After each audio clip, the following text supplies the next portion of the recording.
¿Tenemos alguna pregunta del auditorio? Sí. Hola. Bueno, muchas gracias primero por las presentaciones, la verdad súper interesantes los tres casos. Yo quería primero hacer una pregunta y un comentario con respecto al primer caso, ¿no?, de CID asociada a meningococo. Si bien uno sabe, digamos, de la asociación, ¿no es cierto?, entre el meningococo y la CID y que es una sepsis grave y demás, yo sentía que me estaban presentando el caso de un paciente crítico de la terapia intensiva que presentaba isquemia, digamos, en miembros inferiores y superiores y toda la microisquemia que tienen todos estos pacientes por mala perfusión, inclusive hasta hacen embolias sépticas, digamos, relacionadas al meningococo, que son tan características. Y me costó engancharme en que tenía una CID, ¿no? No porque ustedes no presentaran algunos datos, sino porque me faltaban como cosas, ¿no?, para pensarla. Por ejemplo, ustedes si bien nombraron, ¿no es cierto?, por ejemplo, que tenía un dímero D alto, pero que ya sabemos que en este paciente crítico no es muy válido el dímero D y que perfectamente podía haber estado alto.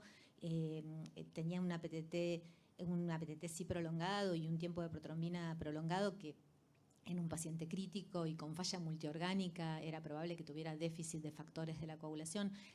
Quizás se me escapó, no sé si le pidieron un factor 8, que ustedes después en la bibliografía, cuando empezaron a mencionar las causas, mencionan que el factor 8 es útil en estos casos, ¿no es cierto?, justamente para diferenciar si es una CID, por ejemplo, de una falla hepática, pero no sé si llegaron a hacerle o no un factor 8. Tampoco sé si le hicieron, por ejemplo, un frotis de sangre periférica, que seguramente se lo hicieron, pero que a veces uno encuentra esquistocitos, porque no deja de ser una microangiopatía trombótica también, ¿no es cierto?, la CID, porque finalmente tiene justamente microtrombos. Y además que de todas las CID que yo he visto, incluso las infecciosas, hemos visto muchas CID crónicas que sangran un montón, pero incluso las agudas también sangran, y el paciente no solamente tiene los eventos trombóticos, sino que es un paciente lleno de hematomas, ¿no? Como característicamente uno va a la terapia y va al paciente lleno de hematomas, además de la trombosis. Y yo, por lo menos en las fotos y en el cuadro que ustedes mostraban, veía que era una paciente como muy, digamos, trombótica, muy de mala perfusión periférica, diría yo, para el paciente crítico. O sea, me mostraron una paciente crítica de la terapia intensiva, en definitiva, ¿no? No sé si se entendió bien, no sé si le podían pedir PDFs o no, o podían hacer algo más. Por ejemplo, que el fibrinógeno estuviera tan normal me llamó la atención también. O sea, como que no me terminaron de convencer, por llamarlo de alguna manera, de que tenía una CID. No digo que no la tuviese, porque tenían un montón de datos para sí, ¿no? O sea, esto del meningococo y demás. Bueno, esto.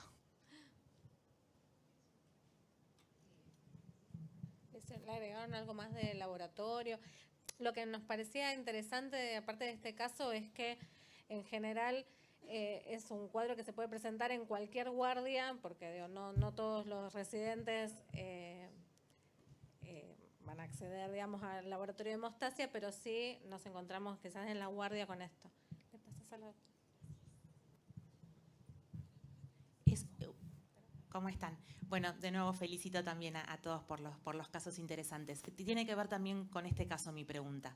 En realidad yo les quería preguntar si habían podido hacer en el laboratorio de hemostasia la proteína C, la proteína S, particularmente estos anticoagulantes fisiológicos. ¿Por qué te pregunto? Porque yo trabajo en pediatría, y en pediatría esto que parece más raro para los médicos de adultos, este caso de la púrpura fulminans adquirida posinfecciosa asociada al meningococo es algo que veíamos con mucha más frecuencia antes. Después de la vacunación empezó a verse menos, pero se sigue viendo, y es muy característico que tenga una deficiencia de proteína C de manera digamos, de manera notoria con respecto a la S, porque las comparamos, porque digamos, en términos de de que pueden estar consumidas las dos, vemos que hay una deficiencia selectiva muy severa de proteína C.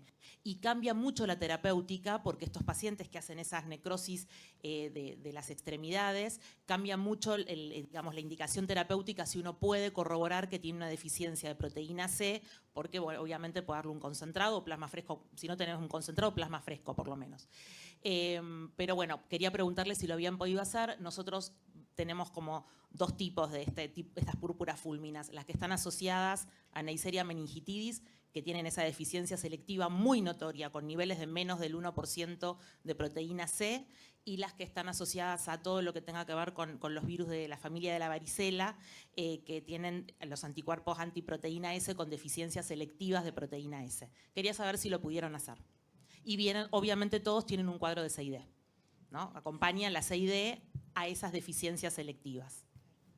No, acá no se dosaron las proteínas C y S, no. Bueno, para tenerlo por ahí presente sería interesante. Yo creo que, o sea, hubiera estado bueno, pero tuvo un curso, o sea, fue tan rápido todo, o sea, fue en cuestión de horas. Fueron menos de 48 horas, ya la paciente empezó a tener toda esa sintomatología y se empezó a ver así esa púrpura y la necrosis y no llegó. Los cuadros de púrpura fulminas tienen una alta morbimortalidad y tienen un curso muy, muy rápido y muy agresivo. Por eso es que hay que pensarlo para poder, digamos, actuar en consecuencia y obviamente tener ese dosaje hubiera sido súper interesante y bueno, y si no, eventualmente el tratamiento más allá de tener el dosaje. ¿Vos querías hablar? Perdón, en relación a lo que decía Andrea Rossi, ustedes le midieron el dímero D, era 40, ¿no? Más o menos, Sí, sí. con un corte de 0,5. Es altísimo, o sea, es muy, muy alto ese dímero D en el contexto de una infección sistémica con reactantes de fase aguda, el fibrinógeno reactante de fase aguda, las chicas también lo aclararon, que muchas veces el fibrinógeno, al no tener uno, un fibrinógeno el anterior, inicial, digamos, el basal. claro, no podés ver la caída. Claro. Entonces ahí el dímero D, y el dímero D además es una prueba que está disponible en la mayoría de los laboratorios que no tienen tanta complejidad. Entonces yo creo que la clínica, junto con el dímero D, que claramente evidencia que hay producción y un dímero tan alto, ¿no? Me parece que microtrombosis bastante... había, sin ninguna duda, había trombosis, eso seguro.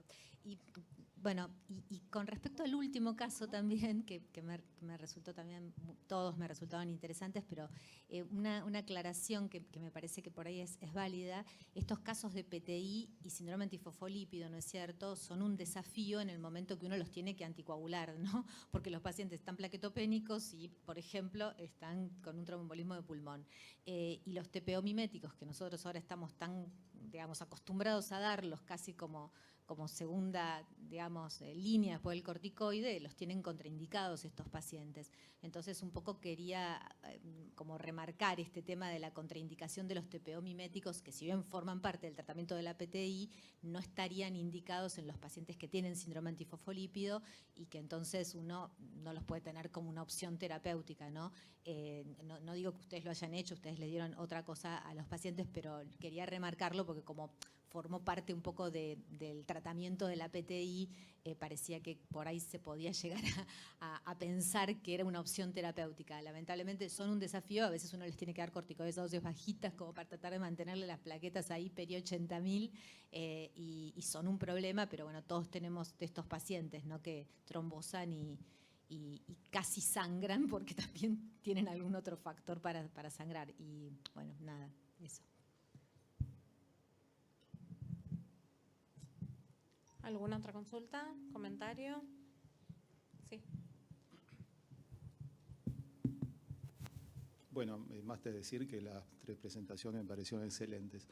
Con respecto, para complementar lo que decía Andrea recién, los agonistas del receptor de trombopoyetina no solamente tienen severos complicaciones trombóticas, en algunos estudios retrospectivos muestran hasta un 50% de eventos trombóticos en los pacientes con SAF que requirieron, por tener trombocitopenia, agonistas, sino que además son menos efectivos que otros tratamientos. Por ejemplo, en el caso de este estudio, ese 50% de eventos trombóticos se asociaba a un 43% de respuestas, que es bajísimo en función de lo que es la respuesta de los trombomiméticos, la PTI en general y en particular la trombocitopenia inmune idiopática. Incluso en los pacientes con lupus, aún sin anticuerpos antifosfolípidos, la tasa de respuesta de los agonistas está más o menos en un 70%, también digamos bien por debajo. O sea, los agonistas no son útiles y son riesgosos en los pacientes con trombocitopenia inmune secundaria a otras patologías autoinmunes. Quería, digamos, complementar lo que dijo Andrea muy bien, que no solamente tienen efectos adversos más graves, sino que además son menos efectivos.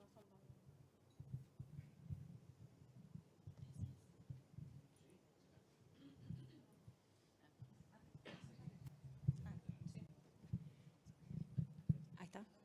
Sí. Con uno está bien, gracias. No, sí, es verdad que no lo mencionamos como una contraindicación formal, sí, lo que buscábamos más que nada en la presentación era como decir, bueno, están todos estos tratamientos de segunda línea, pero sí como ver las características clínicas del paciente y en función de eso decidir cuál es la mejor terapia, más allá también de los deseos del paciente, que eso es otra cosa a charlar. Particularmente con esta paciente, en ese momento se eligió rituximab, o sea, por otro motivo, porque la realidad es que la positividad de los anticuerpos antifosfolípidos vino después. Así que bueno, fue una coincidencia, claro, sí, totalmente. Pero sí, eso como para remarcar. Pero bueno, también retomo lo que decía Alberto y lo que decía Andrea. También es cierto que Andrea tampoco usar, digamos, mucho tiempo corticoides aún en, digamos, dosis bajas, eso sabemos que más allá de, digamos, 6 semanas, 8 semanas no está recomendado por todos los eventos adversos a largo plazo. Pero bueno, es cierto que es un escenario, digamos, difícil. Rituximab, digamos, en principio sería la segunda línea elegida, aunque sabemos que también tienen una, digamos, respuesta baja, porque, digamos, en la teoría decimos, bueno, paciente que tiene lupus, SAF, le vamos a dar Ritux y seguro que, digamos, va a andar bien, y después, digamos, en la práctica también fallan. Posiblemente tengamos moléculas nuevas en los siguientes 2 o 3 años para usar, digamos, en estos pacientes con mucho menos riesgo trombótico, pero bueno, creo que es uno de los escenarios mucho más difíciles, ¿no? en esta patología, digamos, el SAF. Y también, digamos, otra cosa importante, que si bien hay bastantes, digamos, divergencia de cuáles son los estudios que tenemos que pedir buscando, digamos, PTI secundaria, el estudio digamos, SAF es uno de los estudios validados, digamos, a hacer en todos aquellos pacientes que tienen, digamos, PTI, al igual que, digamos, hepatitis C, más que nada, HIV, son los estudios más, digamos, inmunoglobulinas. Una cosita, ya le devuelvo el micrófono a Alicia. No, yo lo que creo que de esto último, lo que dijo Andrea, Alberto, vos, que como acá hay muchos chicos jóvenes, yo digo chicos jóvenes, porque para mí son chicos jóvenes, tiene que quedar algo como concepto, tiene que ser algo que les tiene que quedar, sobre todo nosotros que venimos de dar las clases en el curso. Si estamos hablando de SAF y PTI, tiene que quedar claro cuáles son las opciones, más allá de que las otras existen para otros pacientes. Pero cuando uno muestra una diapo y está hablando de esa conjunción de esas dos patologías, tiene que quedar claro que los trombomiméticos no serían una opción, o sea, una opción para otro tipo de pacientes, pero el concepto que tiene que bajar es que no es la opción para el paciente con SAF y PTI. Eso quería aclararlo. Bueno, felicitarlos a todos por las presentaciones. Un comentario, en realidad también para aclarar, es una cuestión semántica, pero me parece que es de importancia. Bien dijeron que los criterios, tanto de Sapporo como los EULAR, son como una orientación, pero ustedes colocaron criterios diagnósticos. Y si van a Sapporo o van a Eular, no son criterios diagnósticos, sino son criterios de clasificación, que es distinto. Una cosa es que tener criterios como para poder clasificar a un paciente y utilizar ese paciente en un estudio clínico y uniformar a eso, y como ustedes muy bien dijeron, no es para hacer diagnóstico. Entonces, si yo pongo que no es criterio diagnóstico y digo que no me sirve para hacer diagnóstico, es una contradicción. Son criterios de clasificación que obviamente al médico lo ayudan para tener una orientación después en cómo tratar el paciente individual, pero no debemos confundir los dos, la diferencia entre las dos palabras, ¿no es cierto? Uno es diagnóstico, otro es de clasificación, y son criterios de clasificación.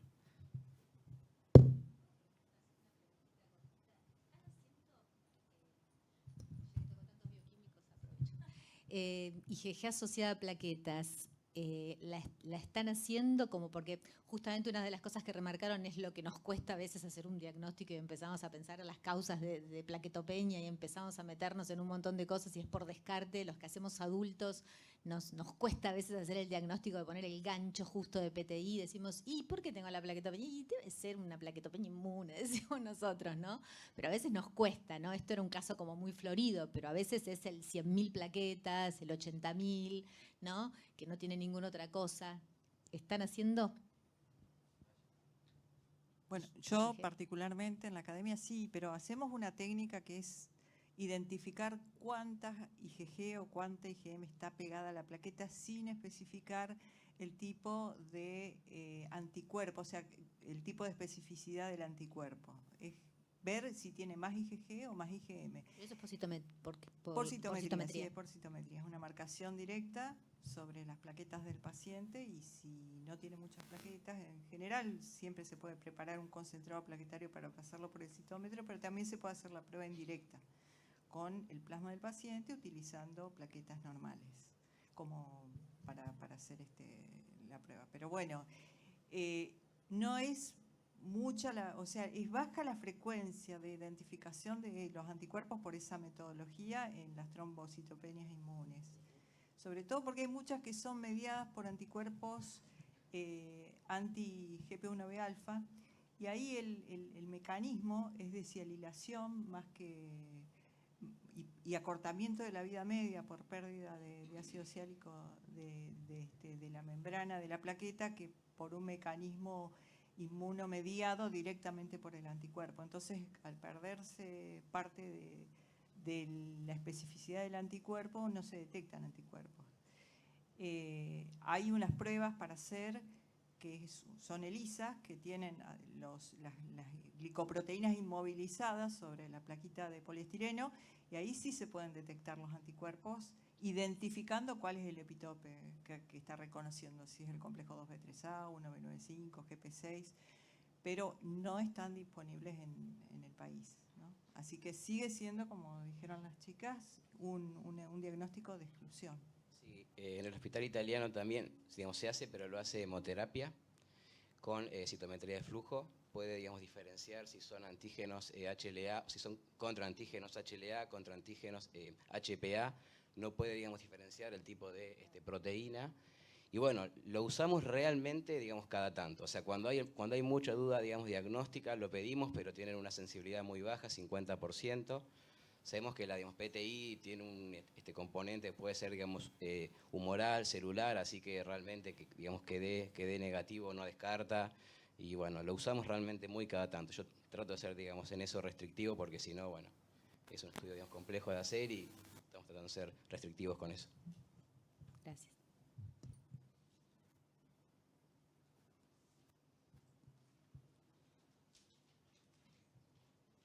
A ver, no sé si las voy a comprometer acá, pero las chicas, si nos pueden explicar que han cambiado de metodología, primero utilizando la fase, o sea, la medición por ELISA y después pasando al FRET, ¿cuáles son las diferencias entre una técnica y otra? Bien, la principal diferencia a nivel clínico va a ser el tiempo de respuesta. Eso está claro, que en un caso tenés todo un proceso manual que además te lleva un montón de error asociado que podés tener en cada uno de los lavados y en cada uno de los pasos del método, y en el otro caso es una prueba automatizada que además permite obtener el resultado en 26 minutos y ya podés instaurar el tratamiento del paciente, que eso es una locura. Después, el otro método se está poniendo a punto todavía, pero sí, habría que evaluar también, obviamente, el límite de cuantificación de ambos métodos. O sea, uno tiene lo que dice el inserto, pero uno lo debería poner a prueba. También evaluar el punto de corte, pero en realidad lo que se reporta, que es lo más importante, que es ese punto de corte de menor a 10, que es lo que más nos interesa, lo que reportan ellos y lo que está publicado es que se mantendría ese punto de corte, que es lo que más nos interesa. Así que se podría continuar. Claro, para el diagnóstico, sí. Y bueno, el resto se está estudiando para ver qué tan compatibles son, pero sí, el punto de corte, que es lo que más nos interesa, se mantendría. Pero en el caso del FRET, mide directamente la actividad enzimática. Ahí porque le pones el sustrato, es una prueba de actividad enzimática. Tenés Adams 13. Adams 13, las chicas mostraron un esquema, tiene una autoinhibición del sitio proteolítico. El único sustrato es el von Willebrand, eso también es muy interesante como proteasa, es específica del von Willebrand, y ella se autolimita y se activa cuando el von Willebrand está pegado a la plaqueta y entonces expone el dominio A2 para la proteólisis, o si no, cuando está el von Willebrand saliendo del endotelio, ¿no? Y en el caso del ELISA, uno hace primero una proteólisis en una plaquita. O sea, se mide, vendría a ser como una medición de actividad enzimática en el caso del FRETS, y la otra como una medición de una actividad enzimática, pero transcurrido un determinado tiempo. O sea, el tiempo de incubación que dejas con el anticuerpo, o sea, con la muestra del paciente. Por eso es tan rápido el FRET y es tan expeditivo. En ambos tenés factor de von Willebrand recombinante, eso sí, está claro, claro. Sí, el otro es un péptido de 90, sí. Claro, claro. En ambos vos colocás la muestra del paciente y en ambos lo que estás evidenciando es la actividad de la Adams 13. Para que se genere señal, sí o sí tiene que estar actuando la Adams 13, si no, no se va a generar señal. Y sí, obviamente el ELISA va a generar todos los lavados, todo ese tiempo, toda la incubación. Es mucho más rápido el otro. Acá, quería aclarar algo. El tema del límite de cuantificación con la metodología de FRET automatizada es 1% o 0.01, así que es menor que lo que sería por el ELISA, que es 10%, 0.1. No, el ELISA tiene 2% sí, de límite de cuantificación. Hay que probarlo. Sí, sí. Menos de 10 es el criterio, sí, este es el de criterio. laboratorio. Sí. Pero bueno, el declarado no siempre coincide en realidad. Y después, bueno, aclarar que lo que decían las chicas de los tiempos es importante porque también tenemos la ventaja de que lo podemos tener disponible 24/7, cosa que no pasaba con el ELISA manual porque es totalmente operador dependiente y lleva, como ellas bien decían, más de 4 horas y media. Y bueno, complejiza muchísimo más la cosa. Yo tengo una pregunta para equipo Gutiérrez, Emilia, Ariana. ¿Puede ser? Es una pregunta clínica, así que bueno, por ahí no sé si lo han podido consultar con los médicos. Porque solamente hicieron plasmaféresis 4 sesiones, que en general suele ser, digamos, poco digamos, en estos pacientes que tienen PTT, que uno siempre pone como, digamos, mínimo 5, diría, digamos, 7. Inclusive al día 5 tenía todavía 100.000 plaquetas. No sé si eso lo han podido discutir digamos, con los médicos. Eso un poco me llamó también la atención. En general uno hace 5 como, digamos, un valor mínimo.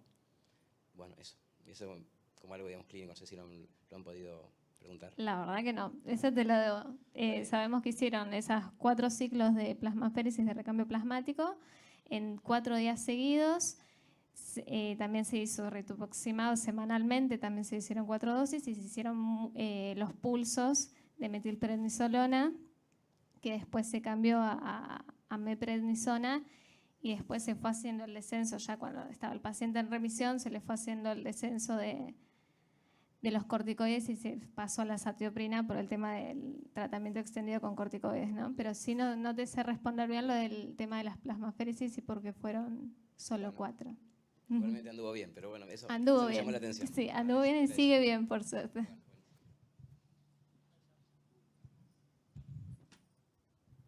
No, el tema de las plasmaféresis es el siguiente. En adolescentes se suele hacer menos. En general empiezan con 4 y bueno, van viendo la respuesta, pero son 4. Va por eso te hablo.